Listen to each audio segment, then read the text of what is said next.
On the horse of a dilemma. On the horse of a dilemma इस phrase का अर्थ होता है दुविधा में होना, असमंजस्य में होना, विकट स्थिति में होना, धर्म संकट में होना या कठिन परिस्थिति में होना। तो इस फ्रेज को हम तब यूज करते हैं जब किसी ऐसी स्थिति को बताना हो, ऐसी स्थिति को दर्शाना हो जहां पे आपको दो या दो से अधिक विकल्पों में से किसी एक को चुनना पड़े। और ऐसे जो विकल्प होते हैं आमतौर पे आसान नहीं होते, कठिन भरे होते हैं, बेहतर नहीं होते हैं। मान के चलो आपका कोई दोस्त स्कूल या कॉलेज में बहुत अच्छा है, आपका बहुत पक्का दोस्त है, और वह कुछ दिनों से कॉलेज या स्कूल नहीं आ रहा है, वह घूमने फिरने जा रहा है, पिक्चर देखने जा रहा है। और आपका आपके दोस्त के पेरेंट्स से भी बहुत अच्छी जमती है, वो भी आपके बहुत रिस्पेक्ट करते हैं। तो आप एक दिन आपके दोस्त के घर गए, आपके दोस्त के घर वालों ने पूछा कि क्या वह स्कूल या कॉलेज आ रहा है, यानी कि उनके पेरेंट्स ने पूछा कि उनका दोस्त स्कूल या कॉलेज आ रहा है।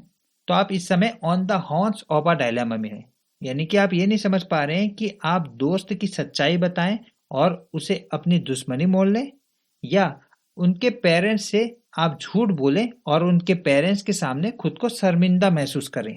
तो आप on the horse of a dilemma में हैं। इस फ्रेज का ओरिजिन देखें तो डायलेमा का शाब्दिक अर्थ दुविधा होता है, यानी कि असमंजस्य होता है, डामाडोल की स्थिति होती है। और जो हॉर्न का मतलब है वह निकल के आया है बैलों के नोकीले सींग से। तो बैल के नोकीले सींग में से किसी एक को चुनने पर भी दर्दनाक चोट लग सकती है, यानी कि इस नोकीले सींग को ही समय के साथ प्रतिकूल और कठिन विकल्पों के रूप में इस्तेमाल किया जाने लगा। तो कोई भी व्यक्ति इन दोनों सिंह के बीच डायलेमा में है, यानी कि वह जहां भी जाएगा वहां पे उसे नुकसान ही होगा, यानी कि वह on the horn of dilemma में ही होगा।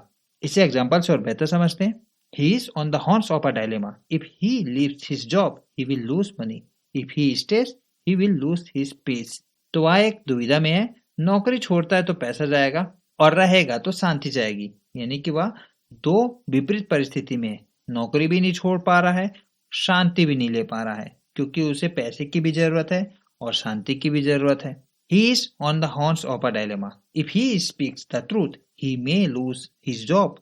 If he lies, he may lose his self respect. वह दुविधा में है, अगर वह सच बोलेगा तो नौकरी खो देगा, और अगर वह झूठ बोलेगा तो आत्मसम्मान खो देगा। तो यहाँ पे वह नौकरी भी खोने का डर है और आत्मसम्मान खोने का डर है। किसे चुने? तो ये स्थिति उसके लिए क्या है? On the horns of a dilemma की स्थिति है। आशा है आपको on the horns of a dilemma का अर्थ अब समझ में आ गया होगा।